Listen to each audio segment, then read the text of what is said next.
दोस्तों, वीडियो शुरू करने से पहले कृपया आप मेरे चैनल को सब्सक्राइब जरूर करें और साथ में बेल आइकन को भी दबा दें ताकि मेरे नए वीडियो का नोटिफिकेशन आपको मिल जाए। अब देर न करते हुए आज की कहानी शुरू करते हैं। गुरु नानक देव जी की ख्याति सभी और फैल चुकी थी और सभी और उनके द्वारा किए गए मानव कल्याण के कार्यों का गुणगान हो रहा था। दुनीचंद नाम का व्यक्ति जो लाहौर का रहने वाला था, वो एक अमीर इंसान का पुत्र था और उसके पिताजी की मृत्यु हो चुकी थी। उसके बंगले पर 7 झंडे लगे हुए थे। हर एक झंडा उसकी संपत्ति को दर्शाता था। वो बहुत ही अमीर व्यक्ति था। गुरु नानक देव जी उसके शहर में पधारे। गुरु नानक देव जी ने नदी के किनारे अपना डेरा जमाया। गांव के सभी लोग आ रहे थे और गुरु जी को नमस्कार करके अपना स्थान ग्रहण कर रहे थे। भाई दुनीचंद भी वहां आया। वो गुरुजी के नूरानी दर्शन करके मंत्रमुग्ध हो गया और उसने मन ही मन सोचा, जैसा मैंने नानक जी के बारे में सुना था उससे बढ़कर पाया है। आज तक मैंने बहुत साधु संत देखे हैं, लेकिन जैसा आनंद मैंने गुरु जी के दर्शन करके पाया है वैसा पहले कभी नहीं मिला। वो बैठकर गुरु जी के उपदेश सुनने लगा। दुनीचंद बहुत ही धनी व्यापारी था, परंतु वह ना ही कंजूस था और ना ही लोगों को अपने फायदे के लिए कष्ट देता था। वो सिर्फ साधारण स्वभाव का व्यापारी था। जब गुरु जी का सत्संग समाप्त हो गया तो उसने गुरु जी को प्रणाम किया। गुरुजी ने उसे आशीर्वाद दिया। उसने बाबा नानक को कहा, गुरुजी कल मेरे पिताजी का श्राद्ध है। उसके उपलक्ष्य में कल पूजा पाठ का आयोजन किया है। कल मेरे यहाँ दूर दूर से साधु महात्मा आ रहे हैं। सबके लिए भोजन का प्रबंध भी किया है। कृपया आप भी मेरे यहाँ पधारे और अपना आशीर्वाद हमें दे। बाबा नानक ने उससे पूछा, आप कौन हो?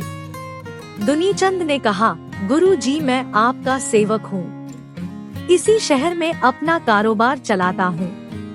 मैंने आपके बारे में बहुत सुना है, इसलिए मैं चाहता हूँ कि आप हमारे यहाँ पधारे। बाबा नानक ने कहा, हम संत हैं और तुम अमीर आदमी हो। हम लोग जंगलों में रहते हैं और तुम अपने आलीशान घर में। दुनीचंद बोला, गुरु जी मैं तो एक सांप की तरह हूँ जो अपनी दौलत के ऊपर कुंडली मार कर बैठा हूँ। लेकिन गुरु जी आप तो सभी का उद्धार करते हो। बाबा नानक बोले, ठीक है दुनीचंद, मैं तुम्हारे घर आऊंगा। दुनीचंद बोला, गुरुजी कल मैं आपको लेने खुद आऊंगा। बाबा नानक बोले, नहीं दुनीचंद, तुम्हें आने की या किसी को भेजने की जरूरत नहीं है, मैं खुद ही आ जाऊंगा। गुरुजी की बात सुनकर दुनीचंद खुश हो गया। अगले दिन गुरुजी दुनीचंद के घर पहुँचे। दुनीचंद के घर में सारे प्रबंध हो चुके थे। पूरे शहर के ब्राह्मण श्राद्ध के उपलक्ष्य में आए थे। ब्राह्मणों के अलावा साधु संत भी पधारे थे। ब्राह्मण श्राद्ध की क्रिया करवा रहे थे। दुनीचंद के दोस्त, रिश्तेदार एवं अन्य कारोबारी मित्र भी इस भव्य समारोह में शामिल हुए। परंतु इन सब घटना के अलावा एक और घटना घटित हुई थी कि गुरु नानक देव जी, जो अपने आप को इस तरह के समारोह और दिखावे से दूर रखते थे, वो भी वहां पधारे थे। सभी लोग वहां भोजन करने व दान दक्षिणा के लालच से आए थे, परंतु गुरुजी वहां किसी भी तरह के लालच के वजह से नहीं आए थे। लेकिन उनके वहां आने का कोई तो राज था। खाने का समय हो गया था। पाठ पूजा खत्म हो चुकी थी।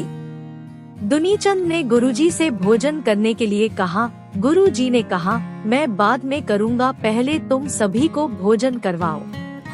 सभी ब्राह्मण साधु संत भोजन करके अपनी दक्षिणा लेकर वहां से चले गए। अब दुनीचंद उस कमरे में आ गया जहां उसने गुरुजी को बैठाया था। उसने बड़ी नम्रता से कहा, गुरुजी सभी लोगों ने भोजन कर लिया है, अब कृपया आप भी पधारें और भोजन करें। मैं अपने हाथों से आपको भोजन परोसना चाहता हूँ। कृपया ये सेवा का मौका मुझे दे। गुरुजी मुस्कुराए और दुनीचंद से बोले, आज तुम्हारे घर में क्या समारोह है और क्यों किया जा रहा? दुनीचंद ने कहा, गुरुजी आज मेरे पिताजी का श्राद्ध है। बाबा नानक बोले, दुनीचंद ये सब करने का क्या उद्देश्य है? दुनीचंद बोला, सभी ब्राह्मणों ने भोजन किया है, पूजा पाठ किया है और आप जैसे महान संत भी यहाँ पधारे हैं। मुझे पूरा विश्वास है मेरी पूजा सफल हो गई है। मेरे पिताजी तृप्त हो गए होंगे। गुरुजी ने कहा, सुनो दुनीचंद, जिस उद्देश्य के लिए तुमने ये सब किया था वो पूरा नहीं हुआ है। सभी ब्राह्मणों का पेट जरूर भर गया है, लेकिन तुम्हारे पिताजी का नहीं। मृत्यु के पश्चात उन्होंने भेड़िया बनकर जन्म लिया है और आज वो भेड़िया 3 दिन से भूखा है। दुनीचंद एकदम घबरा गया और बोला, गुरुजी आप क्या कह रहे हो? इतना सब कुछ करने के बाद भी मेरे पिताजी भूखे हैं और उन्होंने एक भेड़िया बनकर जन्म लिया है। बाबा नानक बोले, तुमने सही सुना दुनीचंद। दुनीचंद ने हाथ जोड़कर गुरुजी से प्रार्थना की कि गुरुजी कृपया आप मुझे बताएं मेरे पिताजी इस समय कहाँ हैं और वो क्यों भूखे हैं, क्या मैं उनसे मिल सकता हूँ? गुरुजी ने कहा, उत्तर दिशा में नदी किनारे जंगल की ओर जाओ, वहाँ पर तुम देखोगे एक भेड़िया भूखा लेटा हुआ है। तुम डरना मत, वहाँ तुम अपने पिताजी से मिलोगे और वो तुम्हें खुद ही बताएंगे कि भोजन उन तक पहुँचा है या नहीं। दुनीचंद तुरंत उस स्थान की ओर चल दिया। वो उस स्थान पर पहुँच गया था जहाँ गुरुजी ने उसे जाने को कहा था। वहीं पर एक भूखा भेड़िया लेटा हुआ था। दुनीचंद ने जैसे ही आगे कदम बढ़ाया तो उस भेड़िए के शरीर से धुआं उठने लगा। थोड़ी देर में उस धुएं ने उसके पिता का रूप ले लिया। दुनीचंद ने अपने पिता को प्रणाम किया और पूछा, पिताजी मैंने आपकी पुण्यतिथि पर सभी साधु संतों को बुलाया और उनको भोजन कराया। क्या आपकी तृप्ति हो गई है और आपको भोजन मिल गया है? उसके पिताजी बोले, नहीं दुनीचंद, मुझे भोजन नहीं मिला है। दुनीचंद हैरान होकर बोला, ऐसा कैसे हो सकता है? मैंने तो सभी साधु संतों को भोजन कराया था और उन्होंने कहा था कि आपकी संतुष्टि हो गई है। दुनीचंद के पिताजी बोले, पुत्र ये सब एक व्यापार बन चुका है, कहीं प्यार नहीं है। पुत्र जो कुछ तुमने किया वो सिर्फ एक दिखावा मात्र है। मेरी तृप्ति नहीं हुई है। जो साधु संत आए थे उनका पेट भर गया और उनको दान दक्षिणा मिल गई। इस वजह से उनकी तृप्ति तो जरूर हो गई है, लेकिन मेरी नहीं। दुनीचंद बोला, पिताजी आपकी ये दशा कैसे हुई? दुनीचंद के पिताजी ने कहा, बेटा मेरा बचपन से ही परमात्मा की तरफ बिल्कुल भी लगाव नहीं रहा। ना मैंने कभी पूजा की, ना मैंने कभी पाठ किया। मैं अपने पूरे जीवन में सिर्फ धन कमाने की सोचता रहा। मैंने कभी ईश्वर का नाम नहीं लिया और ना ही मैंने सच्चे गुरु की तलाश की। जिन लोगों को मैं सच्चा ज्ञानी और महात्मा समझता था, उन लोगों ने मुझे पाखंड और बाहरी क्रियाओं में उलझाए रखा। मेरे से पूजा करवाते रहे और अपना फायदा उठाते रहे और मुझे सब कुछ करके भी कुछ ना मिला। मेरे किए हुए कर्मों की वजह से ही मुझे भेड़िए की योनि में जन्म मिला।